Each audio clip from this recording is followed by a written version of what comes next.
Professional educators of North Carolina, thank you for allowing me to address you at your meeting today.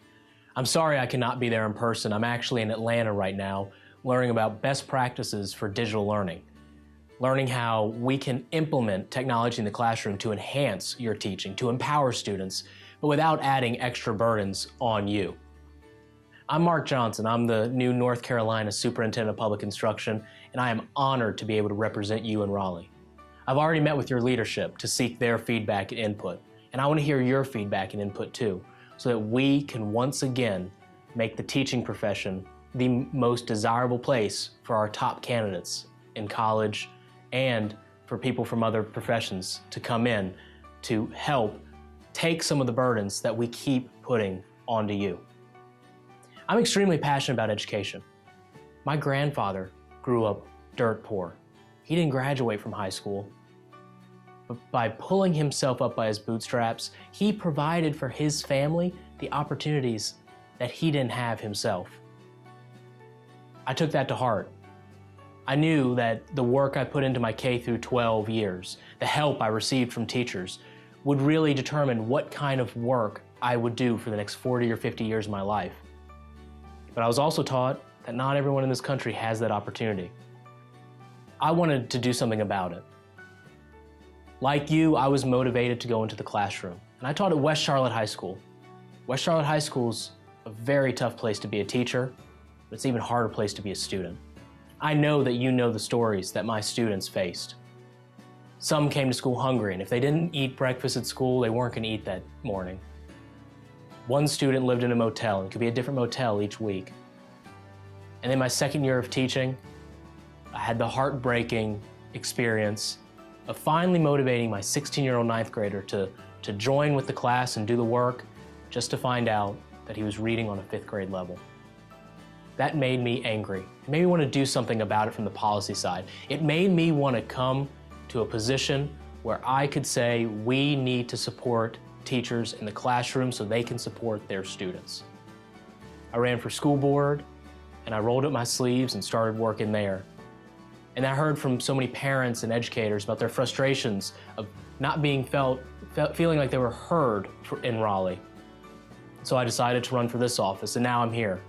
And I'm telling you that I'm working with 3 guiding principles. Urgency. This is urgent work. Every year we lose is a year lost for students that they can't get back, and they can't afford to lose that year. Same with teachers. We've asked so much of you, put so many burdens on you. We need to really reevaluate what we ask you to do and really focus on the most important part, teaching. 2 is ownership. The guiding principle of ownership means here in Raleigh, we have to own these problems together. Because if we don't own them, we're not going to address them. And when we own them together, we can collaborate in order to drive the changes we need for you in the classroom. And the 3rd is innovation. I truly believe innovation will be the game changer for our education system. The easy one's technology. We're going to get technology in the classroom, but we're going to do it right.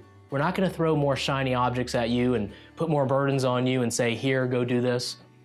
We have to figure out what the right technology is to enhance your teaching, to empower students, and also importantly, the right professional development for you to grow as professionals using that technology. But innovation captures so much more. I've been on my listening tour around the state. I've been from Charlotte to Raleigh, out to the coast, to the mountains, to rural, to urban. I've been talking with teachers. I've been seeking their feedback so I can bring back what works to Raleigh and bring back their concerns to Raleigh, so that here at the Department of Public Instruction, we can be the people who support you in the classroom, not the people that just tell you what to do. I'm very excited, and I look forward to working with you very closely. Your leadership has a direct line to my office, and I told them whenever they have an issue, just to give me a call or shoot me an email.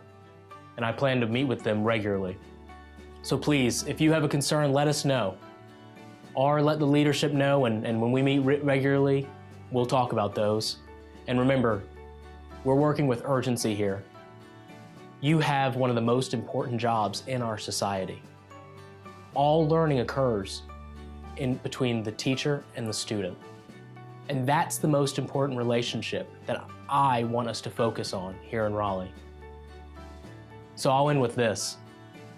Thank you so much for what you do. We know how much we're asking of you.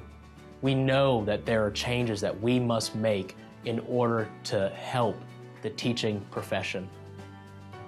We so appreciate you waking up every day, going into the classroom, and helping our students, making sure that they will have the opportunity to succeed.